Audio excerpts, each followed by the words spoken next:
Hi guys, and welcome back to a new episode of Let's Talk Elvis. I'd like to talk to you a little bit, ladies and gentlemen. A lot of the things that happened from my side of the story. There's been a lot written and a lot said about what happened to me, but never from my side.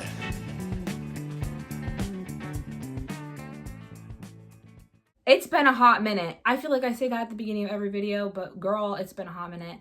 I'm so excited for this video though, because today we're gonna be talking about the new Elvis movie. Elvis. Girl, how many have seen it? Let me know in the comments down below. I have some notes to share. So basically, okay, here's a little story time. So when I first went to see this movie, I had a lot of cons, right? I had a whole kind of list of cons and not a lot of pros, shockingly, right? Because I was very hopeful for this movie. I was very excited. I just put a lot of faith into it because, you know, the trailers and the interviews and things that I'd seen before, they just seemed so promising. And so I'd gone in just with my hopes really high. And then I came out and I was just questioning a lot of things that I saw. And thinking like they didn't handle a lot of the stuff right, or this didn't really happen this way, or this didn't really happen this way. And so I spent the ride home talking to my mom about that stuff. And I was kind of like bummed, to be honest. I was talking to a couple of different people about it, and they were saying that, you know, they were kind of agreeing with me on some of the certain things that I found just concerning surface level. But then I stopped. And then I saw it again, and then I thought about what this movie is. First of all, it was a movie directed by Baz Luhrmann, and if that doesn't tell you something, I don't know how else to prepare you for this movie. If you're going into this movie thinking it's going to be a documentary style, biopic style moment of accuracy and historic, you know, this is Elvis being born, Elvis dying. It is not that, and it was never going to be that. Baz Luhrmann directed it. I don't know why we were expecting that. It wasn't that, and it wasn't going to be that. So first of all, I was like, okay, let me take that for what it is. Baz Luhrmann's known for, what was that one thing that he just said? I listened to an interview of him talking about his basmataz or something. I don't know. It's the way he makes films that's very cinematic, there's a certain magic about his films and certain creative liberties that he takes and to tell a story.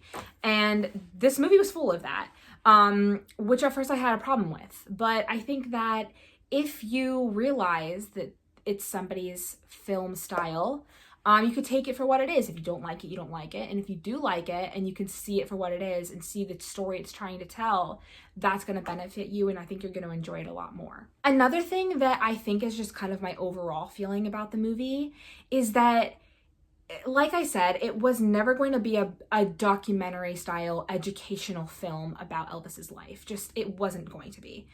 What this movie is doing, though, is the purpose of this movie. It is getting people into Elvis. It's bringing, not that Elvis was never always on top, because for us, he always is. And we can always find a way to say he's relevant because of this today. And he is. Like, he's still very, very relevant. His home is like the most visited in the second most visited house, things like that. The amount of people that show up to Graceland every year, like, it's just crazy. And he is so very relevant, more so than a lot of other celebrities and entertainers and things like that.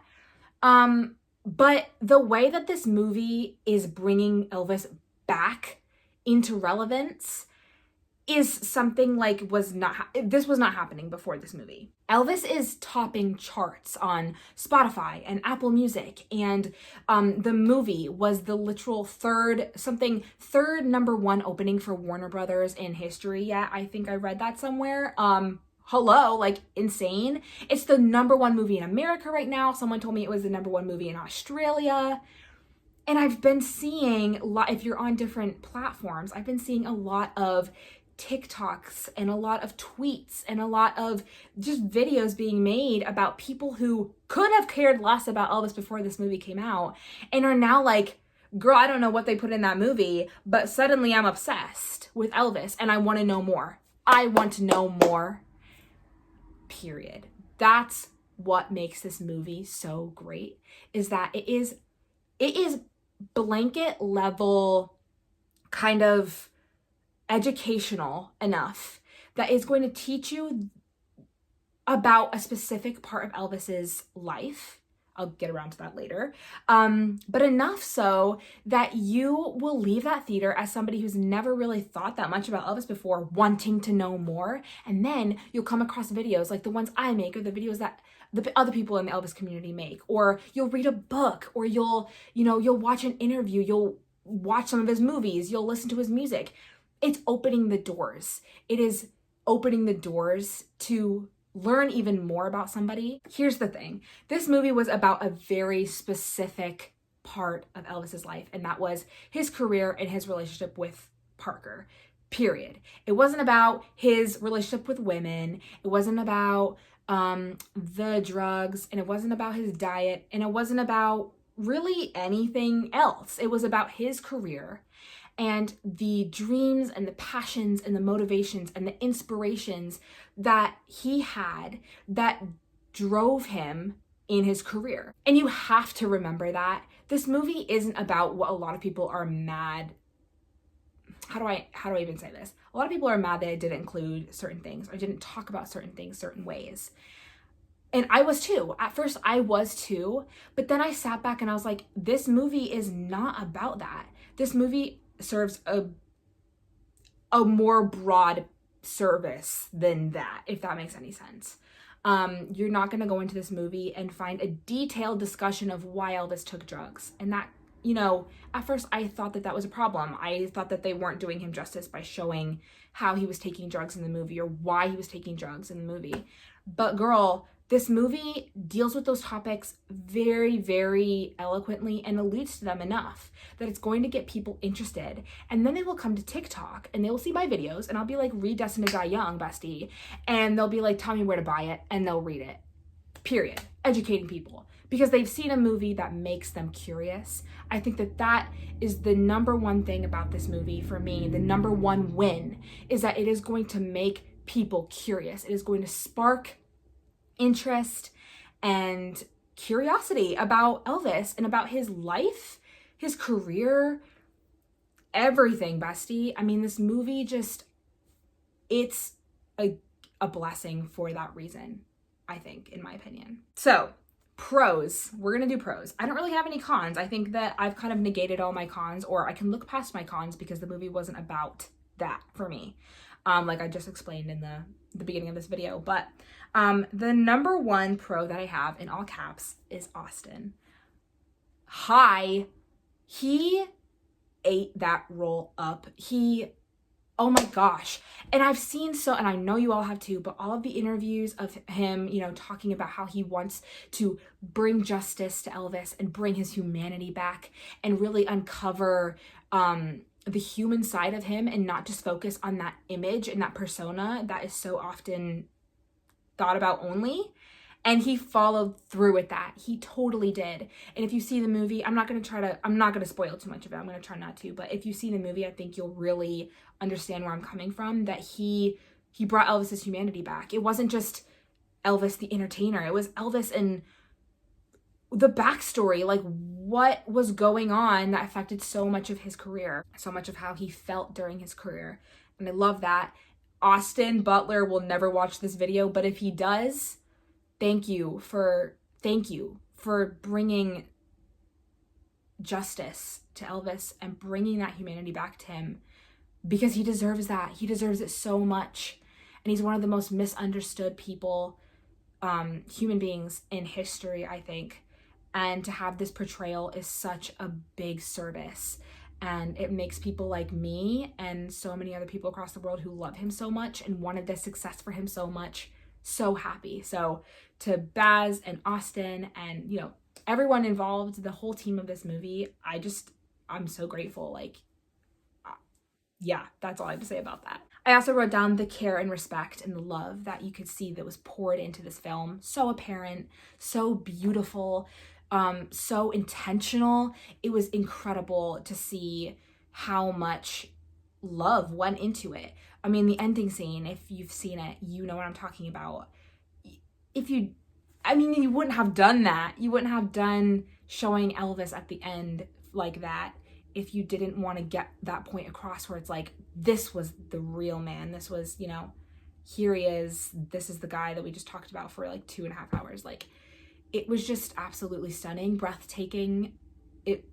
Perfect. It was perfect, the amount of respect that went into that film. The acting, the set, the costumes, the design of the film, drop dead, gorgeous, stunning, beautiful, never been done before in an Elvis movie, literally ever. Like, I was shook. The attention to detail, I loved it. The costumes, incredible. The set, I just keep repeating myself, but girl, it was stunning. And I'm not gonna sit here and spoil it again. Like, if you haven't seen it, go watch it. But that was just like some of my favorite stuff to notice. Like the scene where they're showing all the 56 merch, or the scenes of like them in Vegas with Austin Butler like photoshopped into all of like the Vegas menus and memorabilia and stuff. Like, oh my gosh, it was so cool. And I also mentioned the acting. I just think, you know, what an incredible cast. Like Austin Butler, Tom Hanks, like incredible casting. Cried numerous times, just because of how amazing these roles were presented. And for the most part, I really did love how mostly everybody was portrayed. But I'm really focusing on how Elvis was portrayed because I think that's the point of the movie. And I loved it. The soundtrack.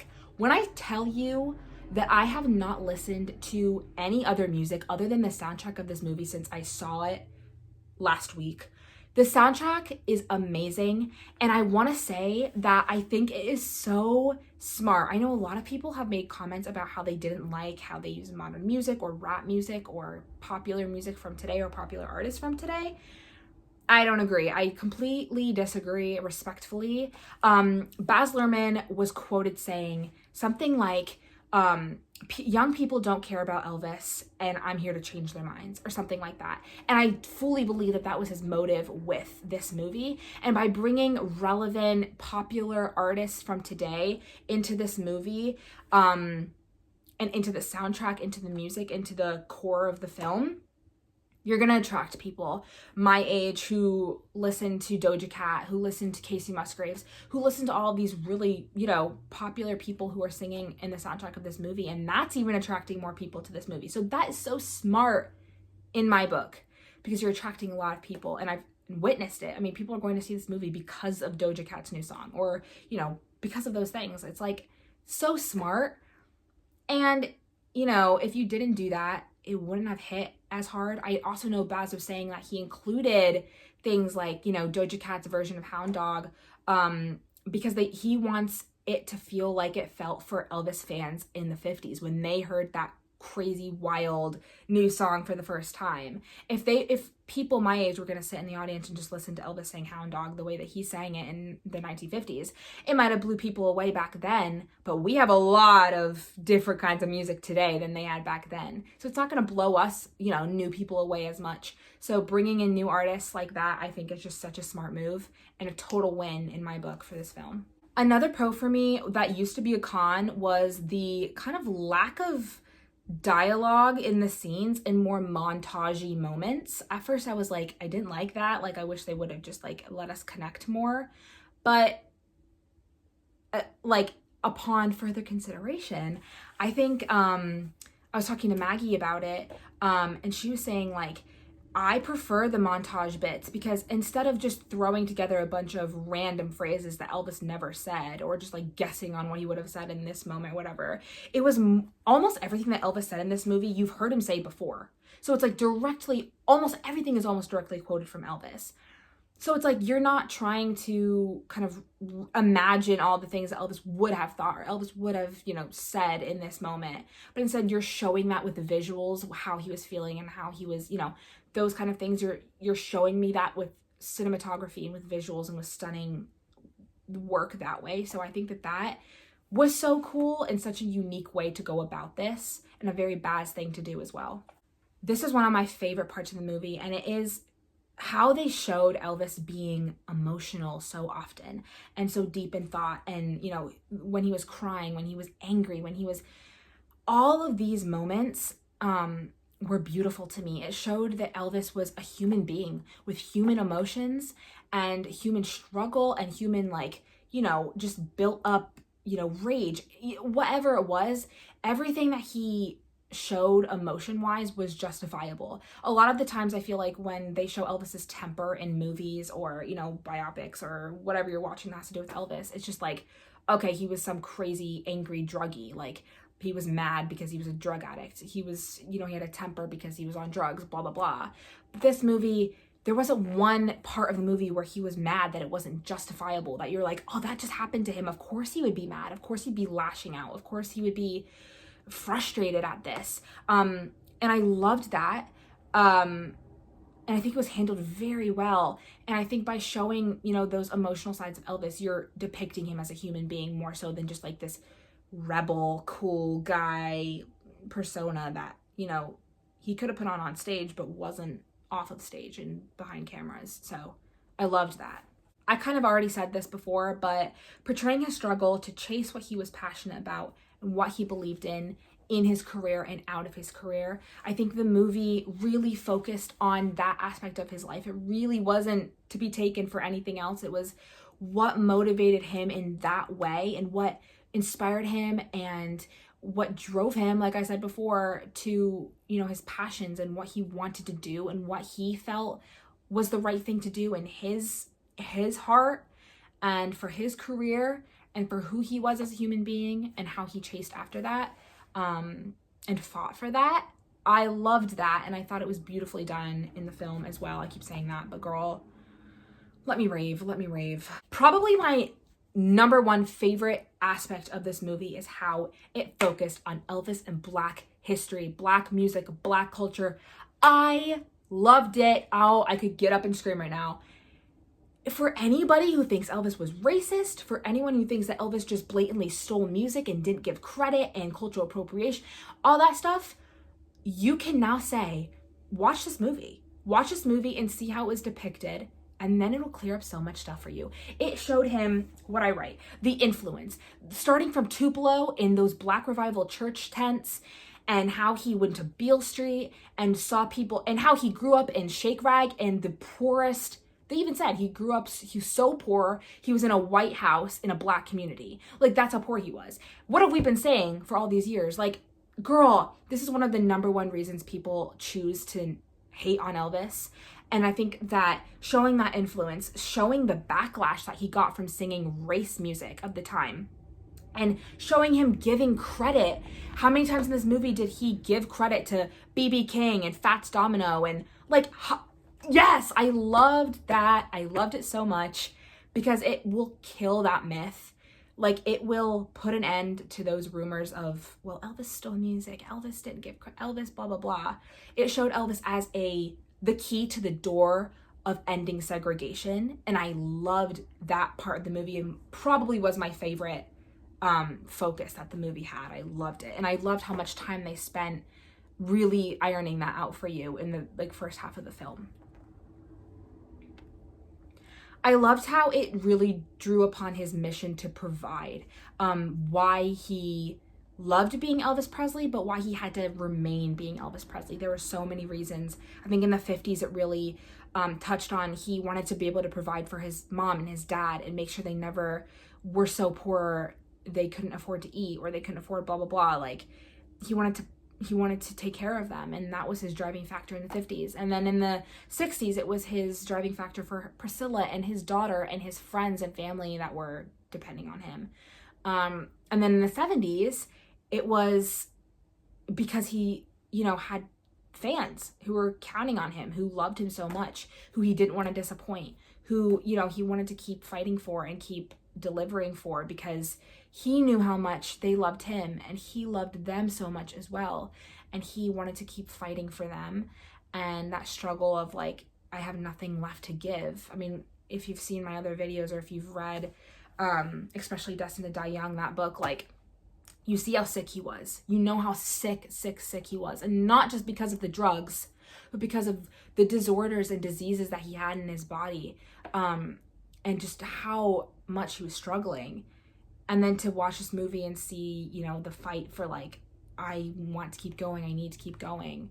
And obviously there was like financial stuff brought into that too in the 70s and with like Colonel's story and things like that. But again, I thought that it was really beautifully handled, and you got that real sense of like, well, why was he doing this? What was pushing him? Excuse me. Why didn't he fire the Colonel? Why couldn't he get rid of the Colonel?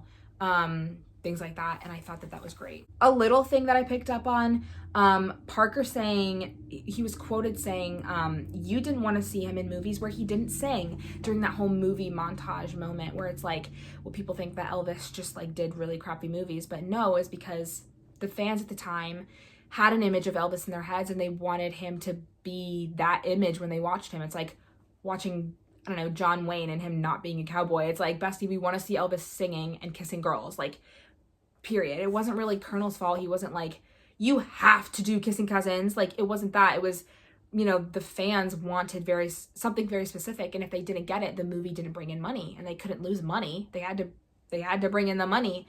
So I thought that that was really awesome for them to include just that little tidbit. And I found tidbits like that all over the movie, where it's like little things that like you would never expect to just be mentioned in this movie, but they are, and so important to like the story of Elvis's career, and like misunderstandings surrounding it. And I thought that that was just awesome. I think that his devotion and love for his fans in this movie was so beautiful. Like, it was so touching. It really was so touching. And I don't really know what else to say about it. I mean, it was just like, he loved us so much, and it's crazy how the lengths he would go to for us. It sounds weird to say, but like, it was incredible to see that. And I think that they painted his love for his fans so beautifully throughout the whole movie. The last thing I want to talk about was the ending, which, if I could relive one cinematic experience that I've ever had in my whole life, it would be the ending of this movie.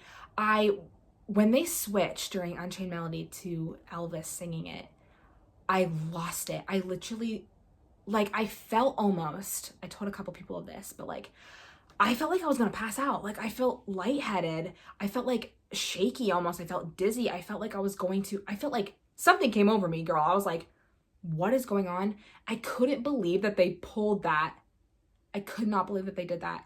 I just looked at my mom with like my mouth open. I was like, you're joking.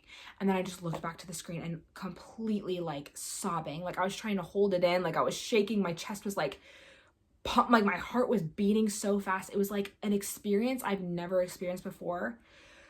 The ending of that movie was just a masterpiece in and of itself. It was, from them including the montage and the clips of Elvis, the real Elvis, and like the speech that he gave at the end, that he gave at the JCs, and the whole bit about like the bird, and like how the bird never sleeps. It never like lands. It just, when it sleeps, it glides on the clouds or something like that. And just the symbolism and all of that, and relating it back to Elvis, and the Unchained Melody moment. If anyone knows this, I don't know if you do, but girl, Unchained Melody is my favorite Elvis song, my favorite Elvis performance. It was just so special to me.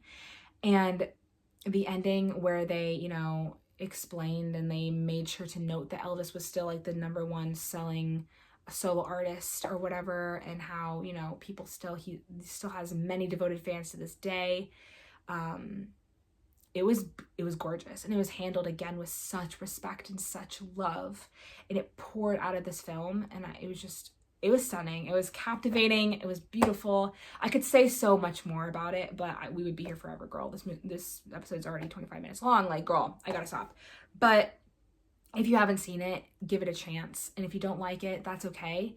But at the end of the day, like, this movie is doing such a big service for Elvis by bringing him again into the spotlight. In 2022, it's been 45 years, and new fan pages are being made every day. Like, not even this is not me bragging, but I literally hit 10K on Instagram, and I gained like 500, it was something crazy, like 500 followers in like a week or something. It was nuts. Like, Elvis is still in the mouths and minds and hearts of people in 2022, and that's saying something impressive. Like, it's incredible. And like, good or bad, he's still being talked about. So it doesn't matter. Don't go into this movie thinking, well, this has to be accurate, this wasn't included, this, you know, like, take it for what it is, take it for the story that's being told and what is supposed to be focused on, and then realize that it's going to introduce a lot of people to Elvis and to curiosity about Elvis and to research about Elvis and to looking more into him. And pretty soon they'll all be reading books and watching his movies and listening to his music and finding fan pages to follow and watching educational YouTube videos about his life. And they'll learn too, because this movie brought him into relevance for a new generation. And I know that that was Baz's goal with this. And I just think that it was incredibly done. And I'm so grateful. I'm so grateful for it. And all the success and all this goodness and everything that's coming along with this movie. Elvis deserves it so much, and I can't think of anybody who deserves it more than him. So yes, that was my little movie review. If you guys have seen it, definitely let me know in the comments what you thought about it. I would love to hear. Just don't attack anybody. I know there's been like a couple instances of drama. If you don't like it, that is fine, but don't attack people who do. Don't try to get people who do like it to think like you, because they don't have to. You can, you know, make your points, justify your thoughts, but don't shove them down other people's throats. That's all I'm gonna say. But I hope you all are doing really well. I hope I can post more videos soon for you guys during summer break. And yeah, I'll talk to you all very soon. Bye guys.